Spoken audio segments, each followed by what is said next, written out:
Merci beaucoup.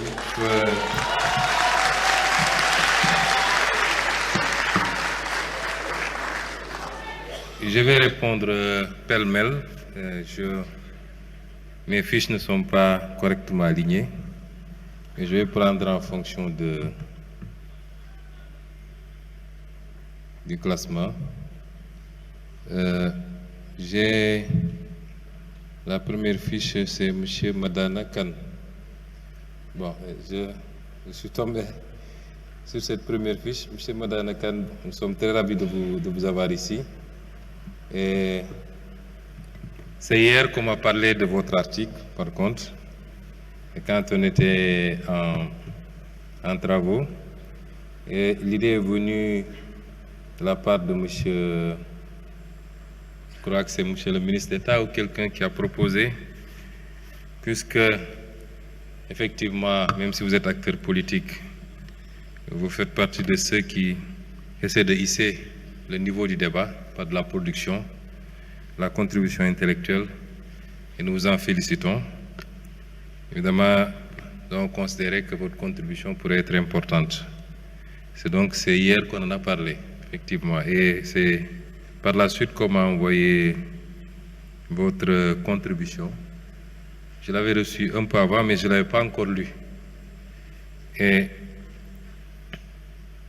vous posez un certain nombre de questions relativement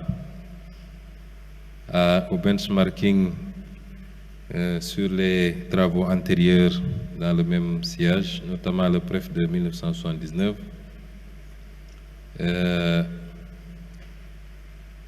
Et les leçons qu'on devait en tirer sur ce qui n'a pas marché. Évidemment, nous ne sommes pas allés si loin. Moi, personnellement, mais je peux vous assurer que l'équipe et M. Sen, qui est mon conseiller économique, a beaucoup travaillé sur ces questions-là.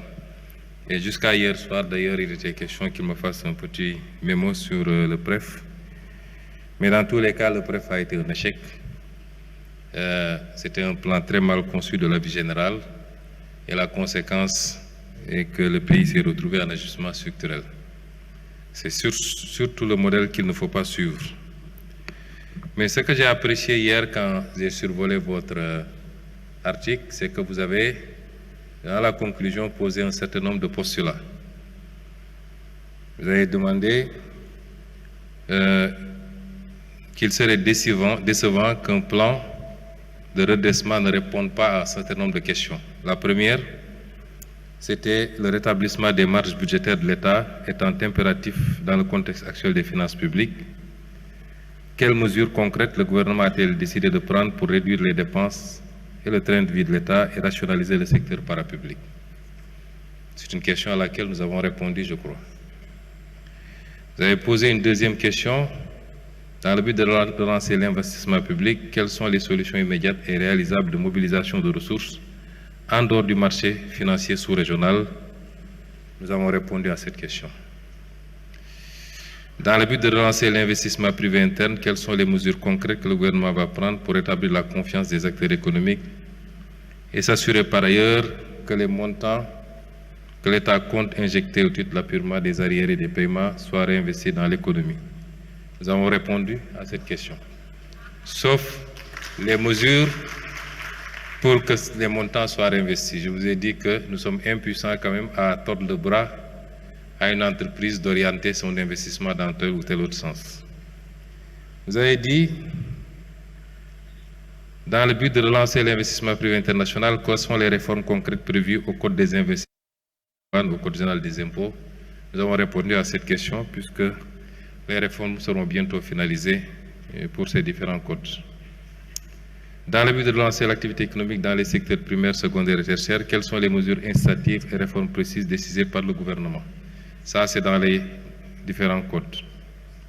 Dans le but de relancer la consommation intérieure, quelles sont les mesures que le gouvernement a décidé de prendre pour augmenter le pouvoir d'achat des différentes tranches de la population, y compris les salariés du public et du privé? Nous avons répondu à cette question quand nous avons développé sur les axes de la réforme et sur les impacts attendus. Quelles sont les réformes précises envisagées, notamment dans le Code du travail et le Code général des impôts, pour favoriser l'insertion et l'emploi des jeunes? Le code du travail est quasiment finalisé. Le ministre du Travail est ici. Je crois que dans les prochains jours, il sera certainement approuvé en Conseil des ministres et présenté à l'Assemblée. Donc, vous avez posé un certain nombre de postulats. Ce qui a été présenté ici répond quasiment à toutes vos questions. Maintenant, vous déplacez légèrement le curseur pour entrer dans les filières, l'agriculture, la pêche, etc. Je l'ai dit, ce plan,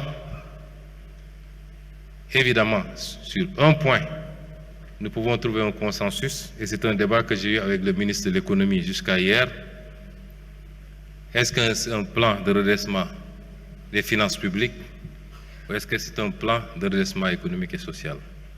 Si on s'était limité à la première partie du plan, notamment les mesures de mobilisation de ressources pour nous permettre d'avoir une marge sans pour autant développer sur le reste, notamment les axes et les impacts sur lesquels nous avons visé particulièrement des retombées économiques et sociales, votre question aurait pu avoir sa pertinence et j'aurais accepté qu'on fait un plan de redressement des finances publiques.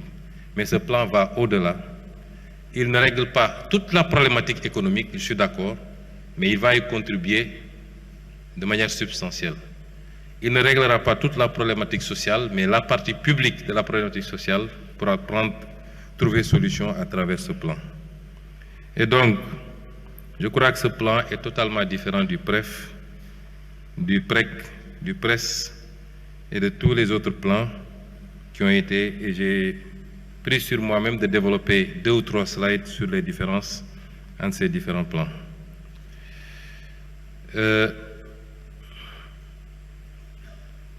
Monsieur Alioune Badara Mbaye a posé la question de savoir ce qu'on envisage de faire pour, ne pas me répéter, faire du levier des jeunes talents, pour faire des jeunes talents un levier de transformation du numérique. Je crois que c'est toute la problématique du New Deal technologique que le ministre des Télécommunications avec toute son équipe ont pris beaucoup de temps à élaborer, mais avec des mesures d'accompagnement. Ce document complète un certain nombre d'autres documents.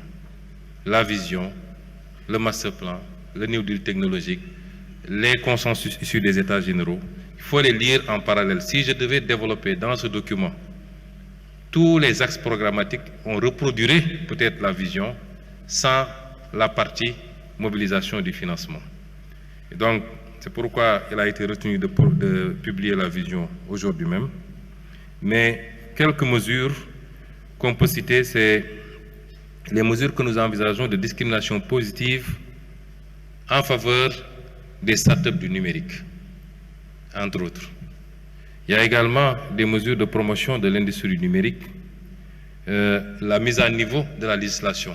Il faut un cadre législatif qui manque encore, qu'il faut compléter en tout cas, pour créer les conditions d'appuyer et d'accompagner les jeunes talents. Quand je parle de discrimination positive, c'est dans le financement, c'est dans l'accès au marché, c'est dans un certain nombre de choses. Vous savez, dans le New Deal technologique, le maître mot, c'est la souveraineté numérique sur nos données, sur les outils que nous utilisons. Nous déplorons beaucoup, souvent, ce qui se passe actuellement. Nous utilisons des logiciels dans des administrations extrêmement stratégiques dont nous ne détenons même pas quelquefois les codes sources, les clés. Et ça nous fragilise. C'est pourquoi nous avons encouragé l'année dernière le Govarton organisé par le ministère de la fonction publique. Aujourd'hui,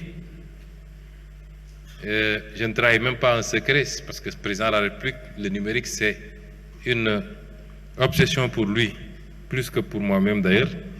Et je pense qu'avec la libération des emprises, il y a beaucoup de choses qu'il prévoit spécifiquement pour donner corps à ce hub numérique que nous voulons voir naître au Sénégal. Le doyen Modigorio a posé un certain nombre de questions. Je le rassure que nous ne sommes pas là pour satisfaire aux injonctions de qui que ce soit. Et c'est pourquoi d'ailleurs nous avons fait cet exercice. C'est parce que nous voulons nous donner l'autonomie la liberté et la souveraineté sur nos décisions. Vous n'avez pas entendu parler de si aujourd'hui nos partenaires, parce que rien ne justifie le retard qu'il y a actuellement avec le Fonds monétaire international, rien. Demande tel document, tel autre document, et ils ont leur part de responsabilité sur la situation dont nous avons hérité. Ils ont leur part de responsabilité. Parce qu'ils ne peuvent pas venir chaque année faire des revues, faire des staff visites et ne pas voir quelque chose d'aussi gros. Donc, ce qui aurait dû être fait depuis longtemps, j'espère qu'il n'y a pas de politique mêlée à cette affaire-là, c'était de signer un nouveau programme avec le Sénégal et de continuer le travail que nous sommes en train de faire. On a l'impression qu'il y a un souci d'asphyxier le pays, mais le pays tient encore. Beaucoup de gens nous disent, mais comment vous faites avec cette situation? Le pays tient encore. Et mon souhait, c'est que nous puissions sortir de cette situation à travers les efforts que nous aurons fournis par ce plan de redressement. Maintenant, si entre-temps, évidemment, la situation se décantait et qu'avec le fonds, nous puissions avoir un programme, tant mieux. Tant mieux, parce que le programme du fonds en tant que tel, ce n'est pas ça qui nous fait vivre. Le fonds, c'est une garantie. Quand vous avez un programme avec le fonds, ça rassure les marchés, ça rassure les investisseurs. Mais la seule mesure de taxation des jeux de hasard nous donne des ressources supérieures au programme du fonds. La seule mesure de taxation des jeux de hasard. Cela veut dire quoi? Ce que le président a dit tantôt. Si nous croyons en nous, nous pouvons le faire. Et ça nous laissera une plus grande latitude à négocier librement avec tout autre partenaire bilatéral, multilatéral, pour les investisseurs également. Nous aurons au moins cette latitude-là. Les priorités sociales, effectivement, c'est pourquoi le plan que nous proposons n'est pas un plan d'austérité. Un plan d'austérité vise à comprimer les dépenses, à limiter les offres en biens et services, les services sociaux, pour pouvoir rétablir des équilibres. Nous trouvons les moyens de nous aménager des marges budgétaires justement pour renforcer cette offre sociale. C'est totalement différent et vous l'avez compris dans votre réaction. L'éducation nationale, c'est une priorité, c'est-à-dire c'est bien de faire des infrastructures, faire des autoroutes, faire des stades, de faire. Lu baax la mais bala nga naan naam ne fa Sénégalais yi li leen njëkk yitteel mooy nañu faju, nañu jàng, nañu am dëkkuwaay, nañu nu mu tuddati yooyu mooy seen priorité, nañu am ndox, nañu am courant fu ñu munti nekk ci réew mi. Et ça, c'est les fondamentaux du développement. Le capital humain, c'est important. Et ça, c'est l'éducation, c'est l'enseignement supérieur. Malgré les contraintes, nous faisons énormément d'efforts pour ces secteurs-là. Si nous consentons à recruter d'un seul coup 500 enseignants du supérieur, plus que le recrutement sur les 10 dernières années, en un seul recrutement, et nous ferons les efforts. Les premiers retombées, c'est pour finaliser rapidement toutes les infrastructures des universités en termes d'offres de lits, de restauration, en termes de construction de nouvelles universités. C'est une priorité pour nous. L'enseignement élémentaire, l'objectif de réduction des abris provisoires dans les plus courts délais. Donc ça, c'est des priorités. Et nous ne serons jamais, personne ne pourra nous mettre une pression pour changer ces orientations-là. Après, qu'on fasse en même temps les infrastructures qu'il faut, les routes, les autoroutes, les aéroports, c'est tant mieux. Mais la priorité, c'est de répondre aux besoins primaires des Sénégalais. La corruption, les surcoûts, vous savez, depuis qu'on est là, nous avons créé à la primature ce qu'on appelait le comité de relecture. Ce comité fait son travail. beaucoup de choses ont été renégociées. Le dernier en date, c'est le contrat Aquaport avec nos partenaires saoudiens. Vous avez vu ce qui s'est fait dans l'électrification rurale avec Jean-Michel Sen. Les négociations. Les infrastructures, la construction des hôpitaux, la construction des salles de classe. Nous avons pu, par exemple, faire des économies de 30 milliards sur la construction des salles de classe. C'est 2000 salles de classe supplémentaires qu'on ajoute dans la construction. Je suis d'accord avec vous, la surfacturation est un fléau et elle s'accompagne toujours de corruption. Et c'est un combat que nous devons gagner. Indépendamment des aspects éthiques, moraux, chacun avec ses croyances. Mais l'État doit prendre ses responsabilités. C'est pourquoi j'ai posé la question tout à l'heure. On ne peut pas aujourd'hui passer par pertes et profits ce qui s'est passé.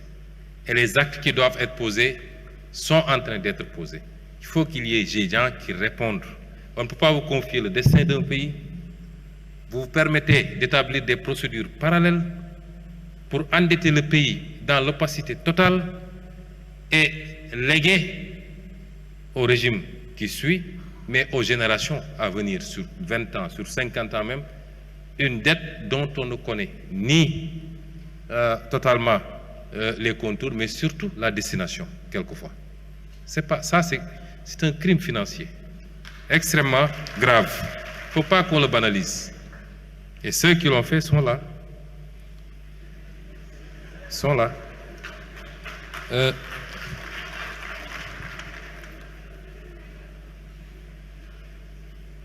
Oui, je suis d'accord pour les mesures d'accompagnement. C'est toute la stratégie de modernisation de notre administration. Oui, nous avons des fonctionnaires compétents, pour la plupart, intègres, pour la plupart. Vous savez, le phénomène de la corruption, le problème c'est qu'il y a un noyau qui s'y livre de manière exponentielle et souvent, malheureusement, on jette l'opprobre sur toute l'administration. Je peux vous assurer, pour avoir été fonctionnaire moi-même pendant longtemps, qu'il y a des fonctionnaires extrêmement intègres dans les différentes administrations. Mais il faut moderniser cette administration. On n'a pas encore une administration totalement orientée développement. Nous sommes tous d'accord. Les questions de célérité dans le traitement des dossiers en sont une preuve. D'où la politique de modernisation, la digitalisation des procédures qui permettrait peut-être par un clic souvent de régler des problèmes. L'identité numérique qui est en cours de confection. Il y a énormément de chantiers qui sont en cours et qui, je n'en doute point, permettront de répondre à certaines de vos préoccupations. La simplification, oui. Les orientations que j'ai données pour la réforme du Code général des impôts, c'est d'abord revoir les taux de taxation à la baisse. Je le dis tout le temps, le meilleur impôt, c'est celui qui ne pèse pas lourd, mais assis sur une assiette très large. C'est ça qu'il faut rechercher. Je préfère avoir un taux de 5% appliqué sur une assiette de 1 million qu'un taux de 10% appliqué sur une assiette de 1000. Et c'est ce travail-là qu'on est en train de faire. Simplifier également les procédures et les impôts. Il y a beaucoup d'impôts, quelquefois. Et les Sénégalais ne s'y retrouvent pas. Quelquefois, ils peuvent être même de bonne foi, mais même pour les experts fiscaux, quelquefois, on maîtrise peut-être un livre du Code général ou deux, on a des problèmes pour le troisième livre, c'est très compliqué. Je crois que le travail de simplification a toujours été un vœu. Beaucoup d'efforts ont été faits, mais il faut renforcer. Maintenant, je crois que j'ai été très clair. Nous avons entamé un travail. Il y a des mesures qui sont faciles à évaluer. Et comme il nous fallait lancer ce plan de redressement, il était temps de le faire. Nous ne pouvons pas attendre de terminer l'évaluation de toutes les mesures. j'ai considéré que j'ai peut-être 60 ou 70% de mesures évaluées. Comme l'a dit le président, le niveau de précision, on y a mêlé tous les services, le ministère de l'économie, le ministère des Finances, les statisticiens. J'ai dit, je ne veux pas qu'on m'énonce des mesures sans les évaluer. C'est très facile d'énoncer comme ça, mais je veux que ces mesures soient évaluées. Parce que dans ma conception des choses, c'est très facile d'avoir un programme, mais tant que ce programme ne vous dit pas comment on va le financer, c'est une profession de foi, ce n'est pas un programme. Et c'est ce qu'on a toujours fait dans ce pays. Regardez le presse Covid. Si vous lisez financement, nous allons voir les bailleurs, financement concessionnel, dons, tirage FMI, etc. C'est ça qu'on vous dit. Mais on ne vous dit pas comment on va faire nous pour mobiliser des recettes ici. Et ce travail, nous l'avons fait, et les 50 milliards, considérez que c'est provisoire. Je vous ai lu une dizaine de mesures sur la réduction du train de vie de l'État. Mais je ne peux pas vous dire tout de suite, quand on va mettre la centrale d'achat, qui va en dehors de quelques types d'achats très techniques, par exemple, l'acquisition de produits pétroliers ou les produits pharmaceutiques. On peut laisser la SAR, produits pétroliers, on peut laisser comment s'appelle l'agence qui s'occupe des produits pharmaceutiques.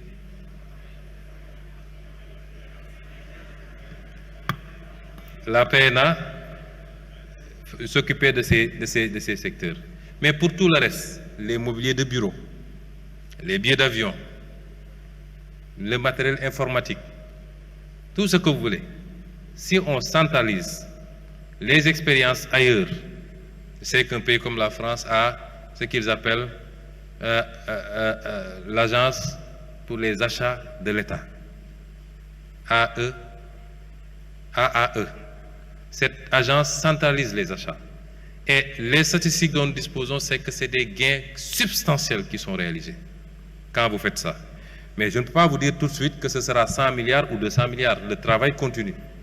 C'est toutes les mesures sur ce plan-là. Mais j'ai pu vous assurer que toute charge non indispensable, superfétatoire, redondante, sera supprimée de l'administration.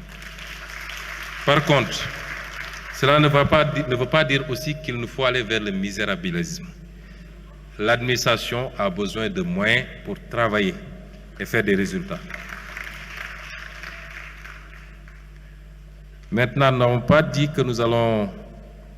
Les mesures d'accompagnement, oui, mais nous n'en sommes pas encore là parce que nous ne sommes pas dans l'optique de tout de suite et maintenant de réduire des emplois.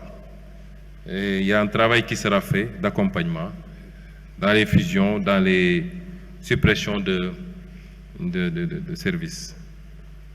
M. Abdelaziz Kébé nous parle de marge encore. Oui, il y a énormément de marge encore. C'est pourquoi moi je dis, repartez dans mes écrits, mon livre Solutions de 2018, ce que j'avais dit sur les marges budgétaires dont nous disposons. Et j'avais conclu que ma conviction, c'est qu'on n'a pas encore exploité peut-être le tiers même de nos capacités. Vous avez parlé des dépenses fiscales. Chaque année, je ne sais pas si ça se fait jusqu'à présent, il y a le rapport sur les dépenses fiscales. Nous allons y travailler. Les exonérations, regardez les renégociations dans le domaine des cimenteries par exemple. Mais on ne peut pas avoir une cimenterie qui en phase d'exploitation continue à avoir des exonérations. 15 ans, 20 ans, 25 ans plus tard, elle a des exonérations. Et vous savez c'est quoi? C'est minimum 300 milliards par an que nous perdons. Donc, sur les dépenses fiscales, nous sommes d'accord. Les restes à recouvrer, oui, mais ne prenez pas les chiffres tels quels, parce qu'il y a toujours un stock non viable dans ces restes à recouvrer. Ça a été toujours comme là, et le travail sera fait pour apurer. Je n'ai pas voulu apurer le patronat, Mais il y a la dette fiscale de 1700 milliards qui n'est pas encore, qui doit être payée, mais on ne va pas vous les demander tout de suite. Je ne veux pas vous apeurer, mais c'est une marge également. Il y a eu des mesures de suspension durant la Covid, mais il y a d'autres types de dettes qui sont là. Mais pour accompagner justement le patronat auquel nous devons également de l'argent, on peut faire une convention de dette croisée. Vous nous devrez encore beaucoup. Mais nous sommes là aussi pour vous. Et tout ça, c'est des marges, effectivement. La répartition de la charge impôt direct, impôt indirect, ça, toutes les économies sous-développées, malheureusement, ont cette inversion. Dans les économies développées, c'est le contraire. Évidemment, nous allons travailler à remonter cette pente-là et revenir à des équilibres plus acceptables. Les questions de transfert du recoupement et autres, je laisserai au ministère des Finances le soin de voir les meilleurs schémas. Douane ou trésor ou impôts, ils verront. La réforme de la fiscalité locale, c'est un chantier avec le ministère de l'Urbanisme et le ministère des Finances. Dans le cadre de l'acte 4 de la décentralisation, corrélé au pôle de développement, nous sommes en train d'y travailler. Mais si vous repartez dans nos écrits également, j'avais coproduit un ouvrage avec l'actuel ministre de l'Urbanisme sur notre vision relativement à la décentralisation, c'est de régler définitivement la viabilité financière des collectivités territoriales. Nous sommes l'un des pays qui a le taux de transfert le plus faible. Comparé même au Mali qui a 12%, au Maroc qui a 20%, nous on est encore à moins de 5%. Il faut relever substantiellement ce taux à travers les transferts, mais à travers également l'accroissement de la fiscalité locale. Et ça, c'est doctrinaire chez nous. Nous allons continuer à y travailler.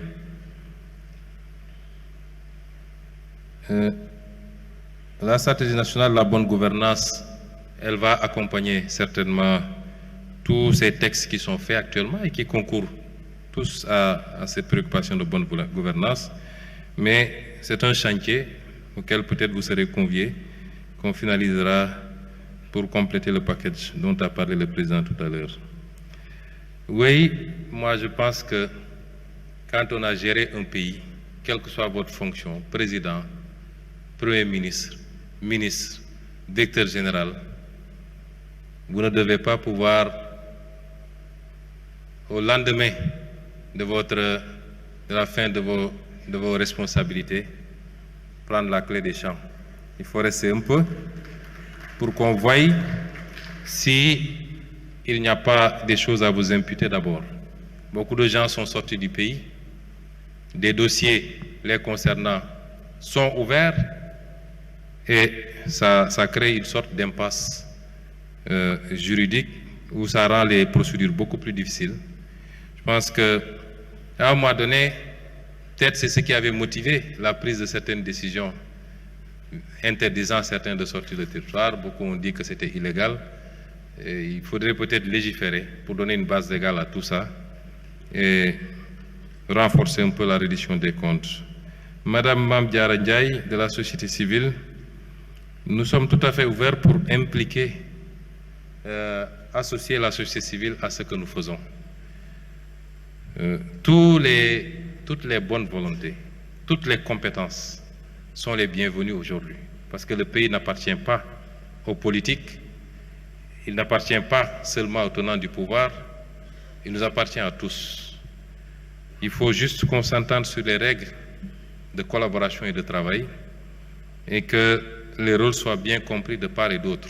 Comme je dis souvent, il ne s'agit pas de co-gouverner. Dans une démocratie, ceux qui sont allés à la rencontre du suffrage, qui ont la confiance du peuple, avec un programme, au moins durant leur mandat, doivent gouverner. C'est comme ça que ça se passe. Maintenant, on a besoin d'écouter, de nous enrichir des expériences des uns et des autres. Et sous ce chapitre, nous sommes tout à fait ouverts. Nous prenons au vol votre main tendue et nous sommes tout à fait ouverts à travailler avec toute la société civile. Sauvegarder l'espace de la société civile. Nous n'avons aucun problème, nous ne sommes pas là pour grignoter sur l'espace de la société civile. C'est le contraire qu'il faut interroger. Est-ce que la société civile n'envisage pas de grignoter sur le nôtre? Vu les interpellations quelquefois et la teneur, c'est comme si certains de la société civile étaient élus à notre place pour décider à notre place. Mais nous ne sommes pas là, nous, pour interférer sur la société civile. Et enfin, le rôle des femmes. Je crois que dans toutes les politiques publiques que nous développons, nous parlons de plus en plus même de discrimination positive. Les femmes sont les premiers acteurs du développement de ce pays. Je le sais, et c'est pourquoi, partout où j'ai été, à titre personnel, les maigres revenus que j'avais, je les ai alloués à des associations féminines pour les aider à se renforcer. Et c'est ce que l'État va continuer à faire. Et hier, j'étais particulièrement content, lors de la remise des lauréats, de voir qu'il y a quasiment autant de femmes, ou peut-être autant de plus de femmes que d'hommes. Et ça va dans le bon sens. Rassurez-vous, c'est une préoccupation. Et nous allons mettre des mécanismes dans l'accès au financement, dans l'accès au foncier, des mécanismes même discriminants pour permettre à ces femmes-là de s'autonomiser et de continuer à jouer le rôle qu'elles jouent dans la stabilité sociale, parce qu'elles, au moins, remettent l'argent dans la maison. Monsieur Cissé du SYNPICS a parlé de la fragilité du secteur de la presse, la fragilité économique, précarité éditoriale. Quelle réforme du modèle? Convention État-Presse, FADP.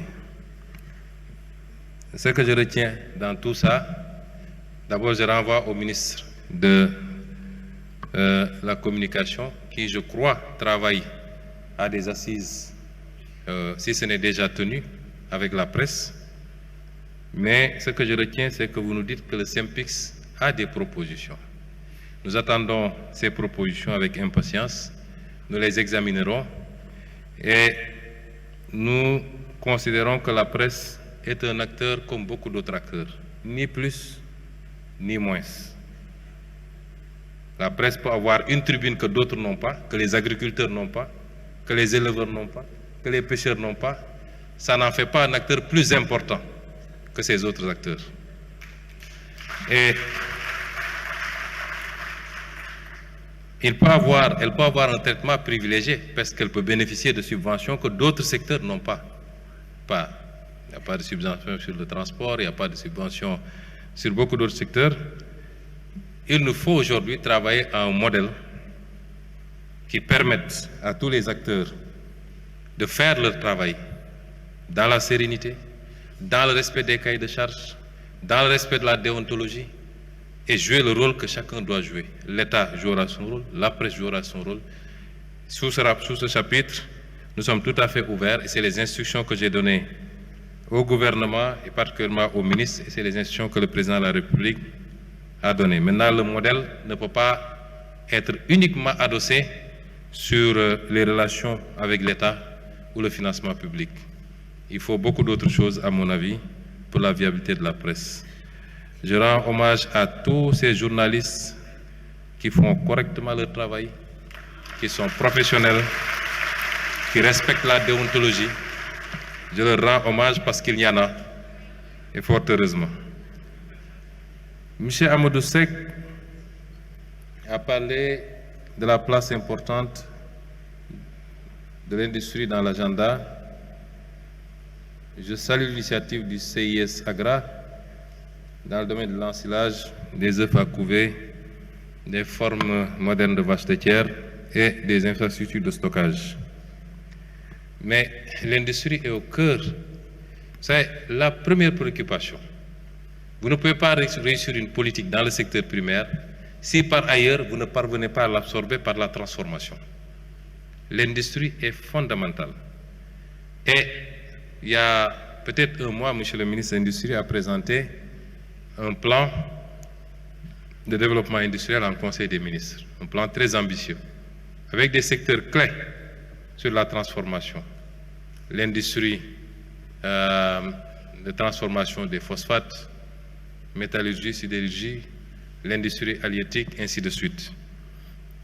C'est un plan très ambitieux et c'est pourquoi j'ai dit que les retombées de ce plan de redressement seront partiellement orientées vers cela.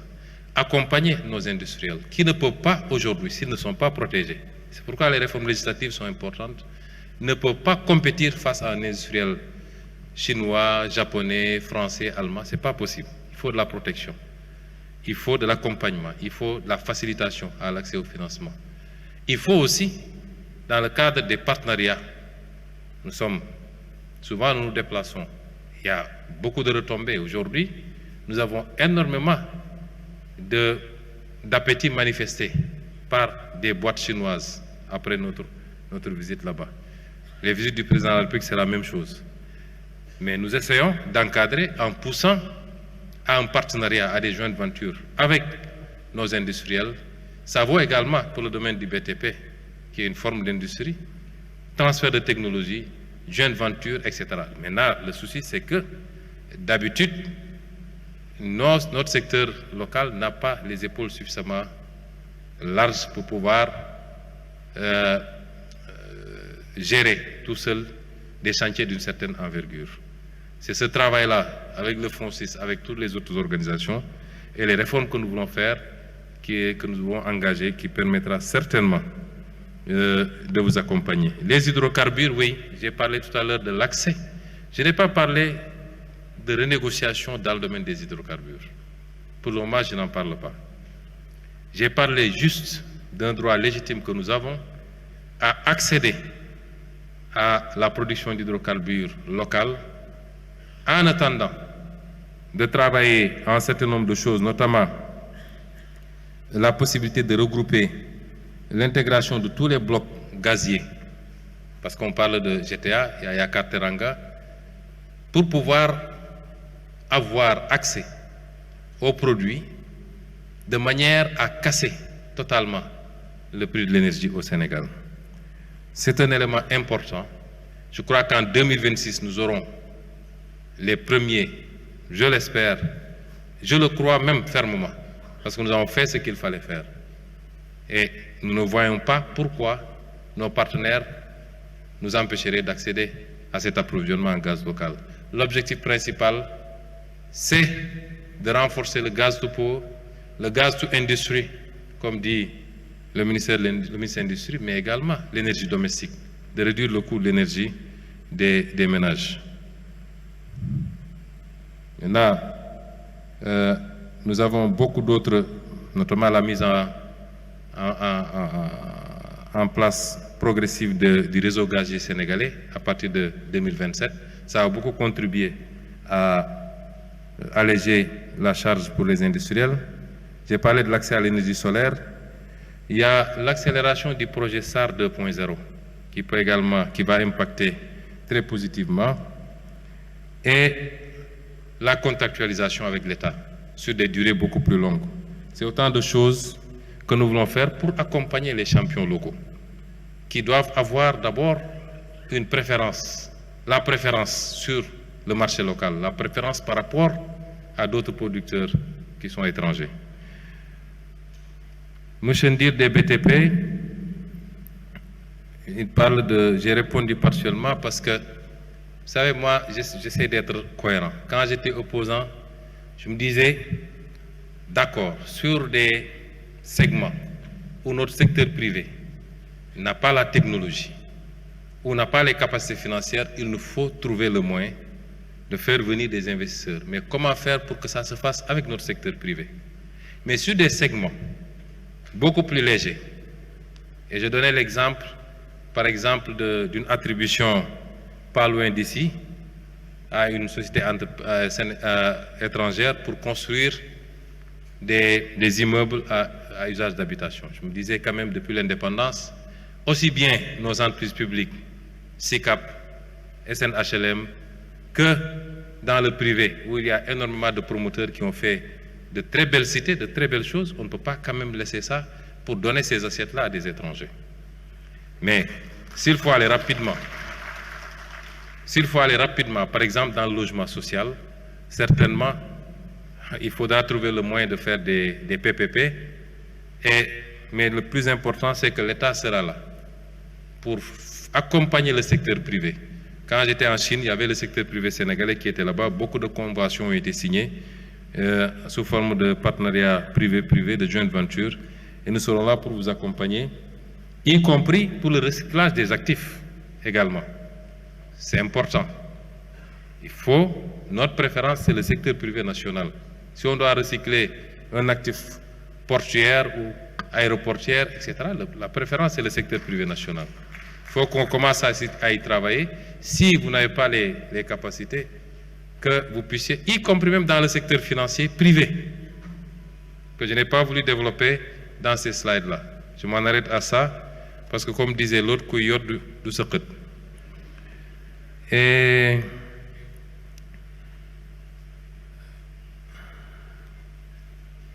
M. Ousmane Sy a parlé du secteur informel, la concurrence rude, la formalisation, ainsi de suite. Je crois que j'ai parlé beaucoup de la formalisation.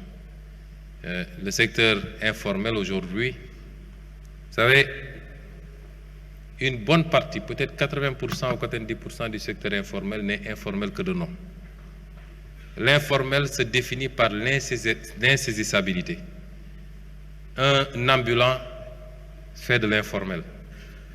Mais quelqu'un qui a un magasin, qui a un compteur d'électricité, qui a un téléphone fixe, qui a une adresse où on peut le trouver, n'est pas informel. Et malheureusement, tous ces gens-là, on les met dans l'informel. Ils sont informels par leur refus de formalisation, donc statutairement, mais physiquement, ils ne sont pas informels. Et c'est ces activités-là qui doivent rapidement migrer vers le secteur formel. Nous allons mettre en place des plateformes de facilitation à la formalisation, parce qu'il y a énormément d'avantages à se formaliser également. Les guichets uniques et beaucoup d'autres mesures d'accompagnement. Je crois que lors des assises de l'industrie et du commerce, tous les accords qui ont été trouvés, notamment pour l'accompagnement des PME-PMI, nous allons les mettre rapidement en exécution, en espérant maintenant que de l'autre côté, il y aura la volonté. Parce que l'État peut mettre tout le dispositif qu'il faut, tant que les gens refuseront de se formaliser, par crainte, parce qu'ils pensent qu'ils seront dans des fichiers, ils devront payer des impôts, etc., ça va être très difficile. Il y aura la phase communication, discussion. Et je suis d'accord avec vous au moins sur une chose, et ça doit aller avec notre politique industrielle. Il faut protéger notre artisanat local. On produit beaucoup de choses dans les villages artisanaux, à Ngaï, partout. Si on permet, nit ñi mën a dem andil ñu ay carax yu ñu defaree dëkk bu ma bañee tudd nga xam ne boo ko solee 1 mois mu dagg, mais mën nga ko jënd à 500 francs. Au lieu d'aller acheter bu Ngaï nga xam ne mën nga ko sol peut-être 3 ans parce que der bu dëgër la, ça posera problème. Il nous faut protéger nos secteurs productifs. Et c'est ça, avec une communication aussi pour que les Sénégalais consomment de plus en plus sénégalais. Nous faisons l'effort, hein? Nous, le président de la République, moi-même, même si on s'habille costume, cravate, on a cravate, costume, chemise, c'est fait ici, au Sénégal. L'une des priorités, c'est le développement de l'industrie textile, justement. Ça entre toujours dans ce cadre-là. Donc aujourd'hui, il nous faut des politiques de protection. Là où nous avons de la production, même embryonnaire, il nous faut, par des taxes et des surtaxes, décourager plus ou moins l'importation pour permettre à ce secteur-là de pouvoir se développer, occuper le marché local et peut-être exporter plus tard. Mais si vous ne produisez pas, ce n'est pas la peine de protéger. Parce que boba nit ñi duñu am luñu sol, duñu am luñu lekk. Li nga soxla bu dee matul mënoo ko produire ci réew mi, tu es obligé d'aller rechercher autre part également. Et donc le premier défi, c'est le défi de la productivité, de la production, la performance dans tous les secteurs, l'agriculture, l'élevage, la pêche, les ressources naturelles. Ensuite, la transformation. Le tertiaire vient après parce qu'on aura de quoi distribuer et peut-être exporter. Je crois avoir Pape Natango Mbaye Oui, sur le handicap.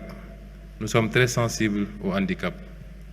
Yow modèle nga exemple nga daaw jotoon naa dalal à la primature ay xale yuy jàng ànd ak ay laago ñii problème mu dégg la ñii problème mu gis la ñii ay membre la et cetera ma dalaloon nañ primature après concours général bi ñu am ay engagement yu ñu jëloon te ñu ngi koy suivre te dinañ ci jàpp bu baax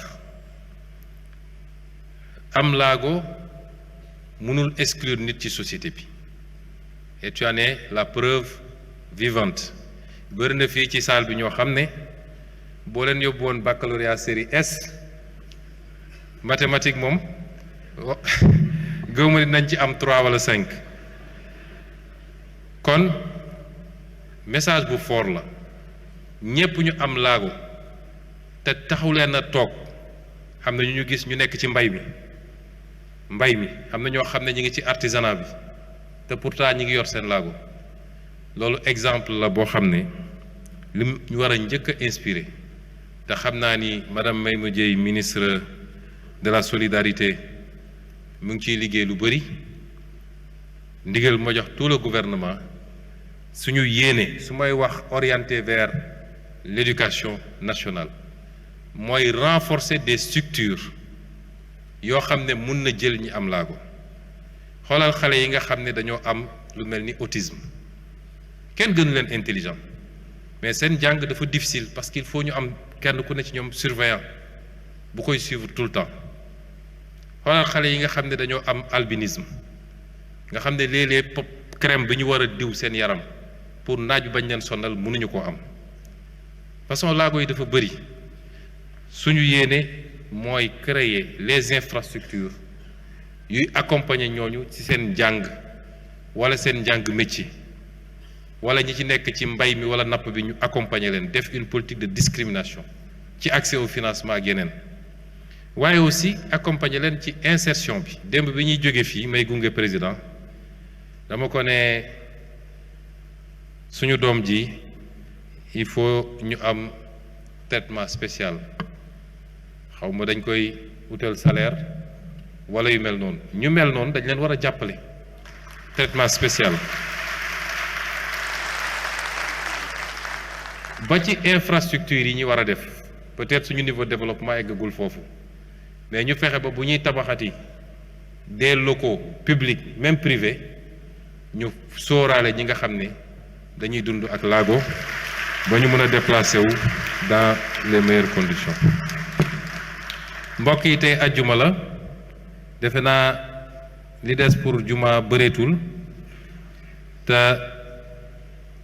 defe naa wër naa question yi ñu posé woon muy ñu am def ko nag ak mbégte bu rëy amaana yenn réponse yi dese naa leer mën na am waaye li ëppoon solo mooy ñu taxawal lii bokkook sénégalais yépp te it wax ni ñun li ñuy def am nañ ci sañ-sañ moo tax fu ñu ci woo ñu war cee waxtaan bu tegu ci xam-xam dinañu uyu waxtaan ci parce que loolu mooy intérêt réew mi kon ñu ngi leen di gërëm di leen sant di leen souhaiter un bon vendredi et un bon week-end